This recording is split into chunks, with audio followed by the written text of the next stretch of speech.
Dear students, today we will read two word sentences. प्यारे बच्चों, आज हम दो लफ्ज़ी जुमले पढ़ेंगे. So let's be start. Don't run, दौड़ो मत, भागो मत. Don't run, दौड़ो मत, भागो मत. Don't walk, चलो मत.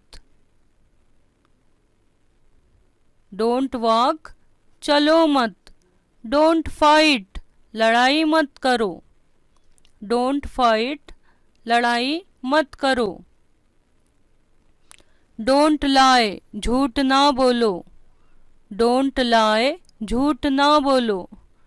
डोंट हरी, जल्दी ना करो. डोंट हरी, जल्दी ना करो. डोंट प्ले, खेलो मत. डोंट प्ले, खेलो मत.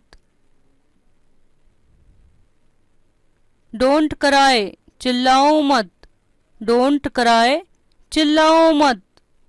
डोंट आर्ग्यूमेंट, बहस ना करो. डोंट स्लीप, सो मत. डोंट स्लीप, सो मत. डोंट गो, ना जाओ.